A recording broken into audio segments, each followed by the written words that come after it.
Hey, how's it going? Hope you're doing good. So, little backstory. I am from Los Angeles, California. I was a kid in the 70s, a teenager in the 80s. Around the mid 80s, I was since the 70s, I was into all the rock music that was around. By early 80s, I'm getting into the punk rock, the speed metal, the hip hop. And, around the mid 80s, somewhere around there, I'm 14 years old. I start getting into, drugs and alcohol and enjoying that life. The area I grew up in was all gang infested crime, bad neighborhood in Los Angeles. So I got involved in gangs and all that. So let's go. I was a musician too. I still am, play guitar and all that. I was in a punk rock band as a little kid, as a teenager, exposed to, all the violence associated with punk rock and all that too. Unfortunately, that's the way it was. Um, by the early 90s, I try LSD, acid, and, I really started enjoying. I was totally getting into psychedelics, taking it a lot. Acid, mushrooms, whatever I could get my hands on. And early 90s, I was playing bass in a funk band, and yeah, just exposed to that whole scene of doing a lot of drugs and stuff. That's just the way it was. Don't want to hold back. But I remember as I started doing more and more of the psychedelics, I started cracking open my aura. And the people I was hanging out with, we would get into states of mind where we're outside. We didn't get any sleep. It's 3, 4 in the morning. We would get into those spiritual states of mind where you feel the oneness of everything, the connection of everything, the balance of negative and positive. You feel the trees, everything's alive, and you start having that respect more for life. It's everywhere, the plants, everything, animals. When I was first start feeling that, then you get sober and then that feeling would go away and I'd go back to my usual kind of destructive self, the way we're raised in this society to be. But as I started doing that more and more, I would start to retain that state of consciousness, that spiritual state of consciousness, and start realizing, no, something about this, I'm not living right. And I still wouldn't stick with it much, though, from what I remember. This is the early 90s. This is like 91, 92. But I remember kind of maybe feeling caught in something I didn't want to be in, which was that whole I'm constantly getting high and drinking and doing LSD, mushrooms. It was more of a feeling, I was like 20, 21 years old. More of a feeling that I had when I look back at it. It wasn't really a conscious thought, but feeling that something's got to be different in my life, And I remember hanging out with a friend of mine. Yeah, when we were doing acid at his house, and he would always have all these videos of rock bands live stuff from the 60s and 70s, and we would get all into it and get high and all that stuff. And he brought another friend over that I wasn't too acquainted with. And that guy, he started talking about people can get really lost and caught up in drugs and in the gang life, and it could distract them from connecting to who they really are. This guy was like more connected to his soul. He did acid too with us, but yeah, he was more in harmony with getting off of that wrong track. And I remember him kind of making me feel like, whoa, feels like he's talking about me, and man, I really got to change my life and get out of this whole gang stuff and destructive lifestyle. Maybe it was a different day, or that guy wasn't there. Maybe he left. I don't know. But the friend's house that I was at, all of a sudden he breaks out this book, And he goes, hey, check this out. You ever heard of this guy, Carlos Castaneda? I'm like, nah, who's that? He goes, oh, it's this dude. He goes up to Mexico with this Indian, and he takes mushrooms, and he starts tripping, and he starts teaching them about life and, all this whatever. I don't remember what he said. And I was like, no, I never heard of that. He goes, oh, dude, you got to read this book, man. Check it out when you get a chance. So I felt like that was another sign, like, talking about spirituality. So I was like, okay, yeah, I'll check that out. I don't remember how much time goes by, but in my house, I still live with my parents at this time, which was made life easier, right? Being a lazy, into drugs and alcohol. I had a job and stuff, but not paying rent and all that. My dad was a trash man, and he worked in the Hollywood Hills, and he would get all kinds of stuff that people would throw away all the time. And I remember looking through his books, and I saw the book that my friend had. It was A Separate Reality, the second book from Castaneda. And I was like, oh, cool. I'm going to start reading this. So I started reading it, and, I was really connecting with it. I remember hearing about the allies and the spirits and all that, and kind of getting a little fearful of it, but still interested in finding that stuff out. What's really going on here? And the whole philosophies that Don Juan was talking about. It was all really interesting to me. And it was really pointing a path to me that I need to change. And, I'm just feeling that old feeling when I was a kid.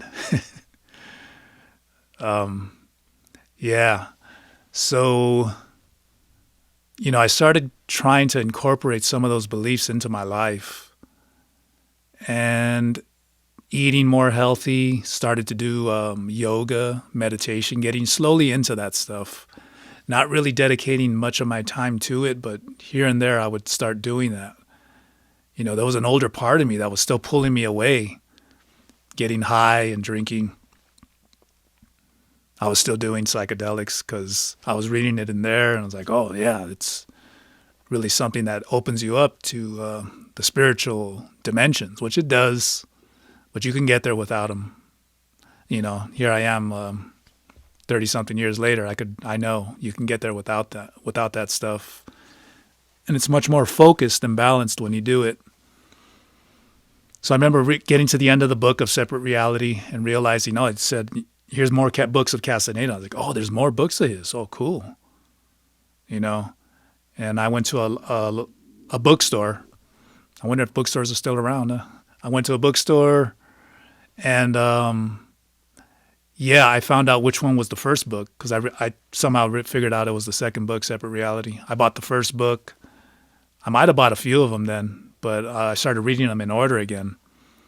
And I remember getting to the third book, Journey to Ixtlan, and all of that stuff was like, oh, this is really cool right here. These are practices I could do. I'm going to start incorporating this stuff into my life. I started going out into nature, out in the Griffith Park area by Hollywood, where the Hollywood Hills are, the Hollywood sign, the hiking trails that go up to there, all that area. Started hanging out there in nature. I was still getting high though, but getting into these spiritual states and feeling nature and loving it, loving that path of feeling the life force energy of the earth and feeling the oneness and all that. I started eating more healthy, getting a little more sleep as well. And slowly as I started doing this, I started feeling and seeing the people around me getting uncomfortable with who I am now, the change that's happening, including my parents, which I lived with, and people at my job too. Everybody, I'm getting all these bad vibes from people, everybody's giving me the stink eye, mostly guys though. Women are a little more understanding and, they feel and know what's going on. They're more harmonious naturally. Us guys, ay. But yeah, I remember all of that and driving and feeling people cutting me off, and if it would feel like it's on purpose. Could have been wrong about that, you know. But eventually it culminated at work into this confrontation with somebody because other people were telling me this guy's saying all this stuff about you and you're a this and that and that. And I got really angry about it, and I ended up confronting this guy. And I got into the whole old way of who I used to be, this gang member kind of attitude, and confronted him, and like I'm ready to fight him, and you're a wimp, but I'm saying more harsher words than that. And the supervisor just happened to be walking by. He's like, "Hey, what's going on here?" I'm like, "You talk to him and you tell him what's going on." No, I want to hear from you. What's going? Because I was the one that was like initiating all of this violent attitude. And I was like, "No, I'm not talking. Let him talk." And he was like, "All right, if you're not going to talk, then why don't you just go home?" And I just walked away. I walked away, and I was like, "Oh, all right." This is all a culmination of a lot of bad vibes. I mean, for like a year, we're talking. This is like 1994 or something like that. So I walked away. I left the place, and I was like, you know what? I am so sick of working here. I'm never going to work here again. I think I'm going to quit. So instead of just going home, I drove up to the mountains, and I went into a meditation. I had weed on me, and I was getting high and all that. I was thinking about my life and all that, and thinking I'm going to start incorporating more of these practices. I knew about the recapitulation by then. I'm going to start doing that. And I remember feeling nature, being out there, opening my eyes, and I saw some movement in a bush that was kind of far away out of the peripheral vision. And I looked, and I seen something falling off of a bush onto the floor. I was like, "Oh, what's that?" This is at the same time that I had this real cathartic realization in myself, so I kind of felt like a sign to me. So I walked over and grabbed it, or I went over to see what it was, and it was this, I still have this. It's this bandana. It was like a bandana. I don't know if you can see this. Bandana, kind of southwestern. Kind of looks like a Native American. There's a feather on there and pottery, mountains in the background, cactus. And I just took this as a sign that, something out there is agreeing with me that I need to change my life. So, I think it was the next day, I just called up to that job and I quit. I was living with my parents at the time still. I'm like, this is 1994 or 5, I don't know. I'm 23, 24 years old. I quit that job. And around there at the same time too, though, I was getting bad vibes from my parents as well, unfortunately, They looked completely uncomfortable and giving me that stink eye look, so I kind of started isolating myself from them as well. Just hanging out in my bedroom when I was home and hardly talking to them too. There was this whole uncomfortableness going on with them too. So I was feeling that everywhere from everybody, But I didn't let it stop me. It stopped me a little bit here and there, Everybody kind of has difficulty feeling their feelings, especially when you're that young and you don't have any guidance on feeling your feelings. But eventually, over time, I started being more comfortable with people just being uncomfortable around me, and I kept on pursuing that path. And I did the recapitulation. I remember around 1995, I wrote down on many pieces of paper everybody I could remember that I knew that has come into my life. I had pages and pages, and I went through all of them, and I recapitulated over and over. I kept doing it, and I was doing the technique of moving the head that I learned in the Eagle's Gift of Castaneda's book, I think. you know? And yeah, I started getting more filled with more energy, you know. You're definitely collecting more energy and you have more focus in your life. It was working. And I was going out into nature a lot and gazing at the trees, feeling the earth. You know, I was still getting high at the time, but it was working. Everything was working. I was reaching higher states of consciousness. I was having, oh yeah, you know, when I first started getting into the books of Castaneda at this job before I quit it, you know, and I was talking about the crows and all that, all of a sudden crows started coming into my life a lot. You know, I remember many times walking out of this job into the parking lot to my car. And, you know, I'd go to my driver's door and, you know, right as soon as I turned to go into my, in between the two cars to my driver's door, there would be a crow right there. You know, as soon as it would see me, it would fly away. But, you know, I was like, whoa, that was a trip. I'm starting to read about crows, and all of a sudden there's crows everywhere. They would hover around my car a lot, all the time, you know.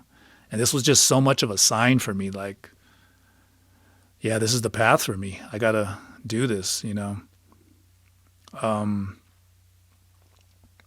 remember one day opening a back door of a warehouse, and I seen in the street there was a dead crow in the middle of the street. And I was like, whoa. I went and grabbed the crow with some napkins or something, and I put it just on the side of the warehouse in some plant area right there. I knew that people would pick it up, that the gardeners and all that. So I just left it there and just paid respect to it. I know crows started coming to me in my dreams as well.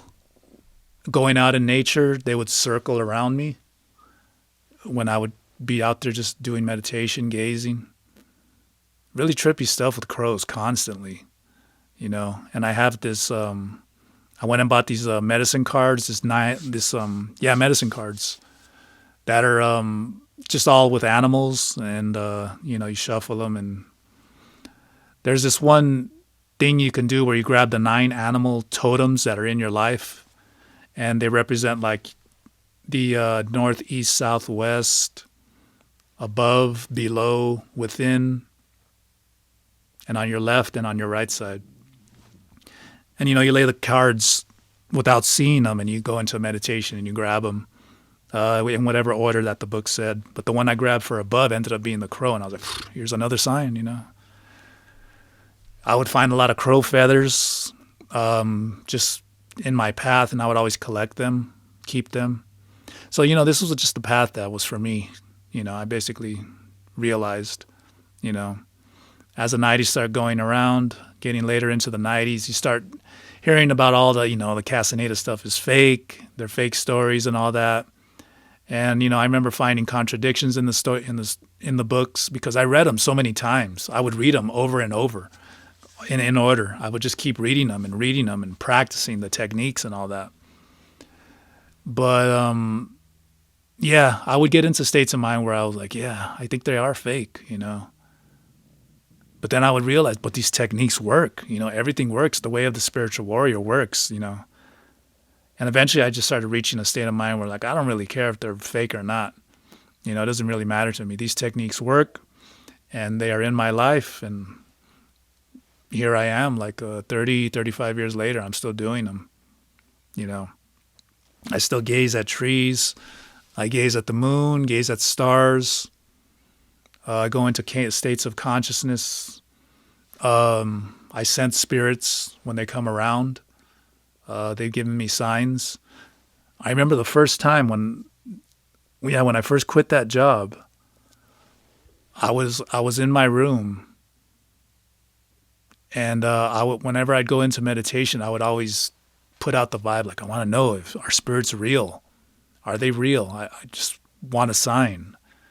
I'd always say that and just go into meditation and keep trying to feel that. And I think maybe a year passed, but I was doing that one time in my room, windows closed, everything's closed. And in the corner over there, I had a dream catcher hanging off of the ceiling. And I remember I got into a particular higher state of consciousness. I think I was sober too at the time. But I remember this happened in like a split second. I felt this feeling in the pit of my stomach, like a presence. At the same time, I saw kind of like when you see heat coming off of a fire and the image in the back looks kind of blurry and it's moving, like you see like there's some kind of blob.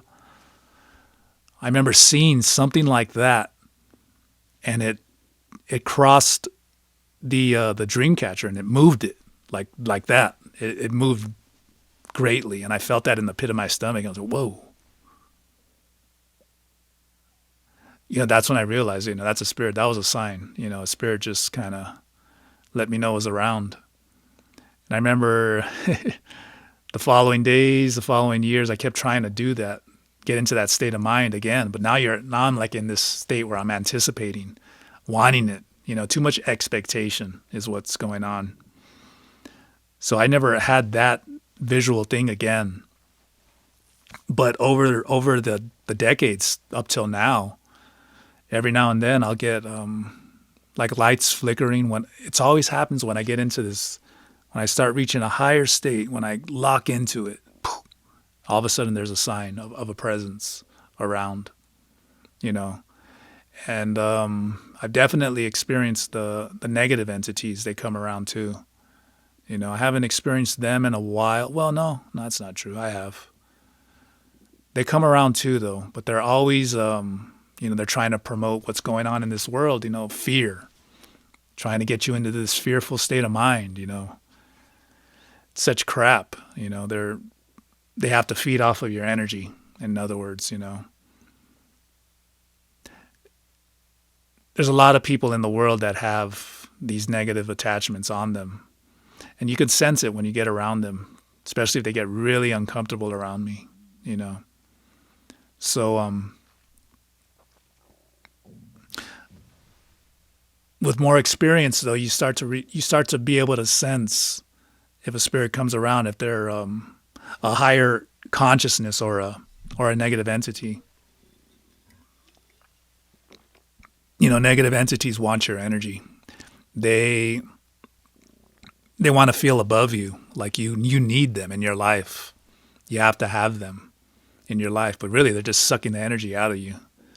A positive entity, a higher dimensional being is on a par with you. If they sense that you can't feel their energy too close, they'll back off. They're cool, And if you want to connect to this entity or that entity, they're not.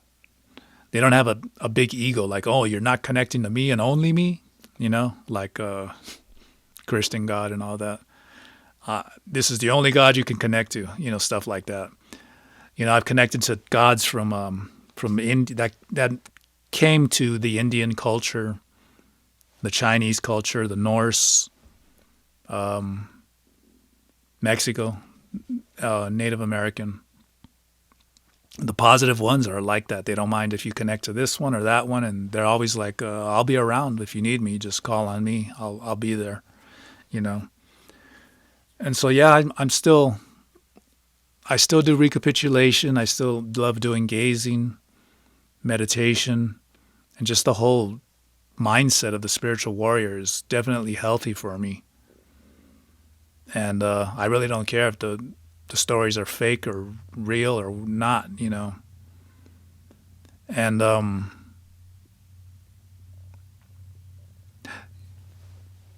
the whole solitary spiritual warrior thing, I think that's what a lot of us are into right now, I mean, who knows? Maybe there's a party of sorcerers that'll get a sign when you're around them by coincidence, and you get pointed out. I don't know, But the techniques work for me. Castaneda's. I've gotten into a lot of other stuff too. Astrology from India, I really connect to, and the qigong from China, from the Maoshan Mountain, the first mountain. I do those practices. Those are the most powerful for me right now, and I think that's about it for me.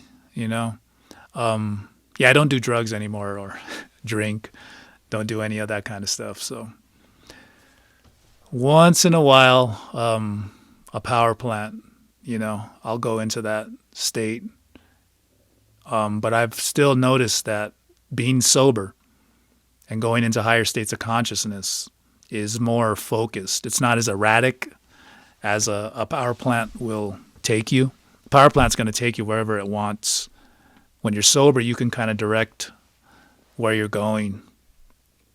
And I've been in sober states of mind with my eyes closed, and I could see what I see on power plants, the whole colors and things swirling around and geometric patterns. I could get to that state of mind being sober, So you don't need that stuff. You can get the DMT to come out of your third eye naturally, especially with the techniques that I've used, the Mao Shan techniques, or going out and gazing at the moon. Get filled with life force energy, or stars after midnight. Really intense. So I think that's all for me. I just wanted to share that, how I got into the Castaneda books and the lifestyle, and hope it helps you guys or keeps you on your path too. Living your soul's greatest joy. You guys take care. Peace.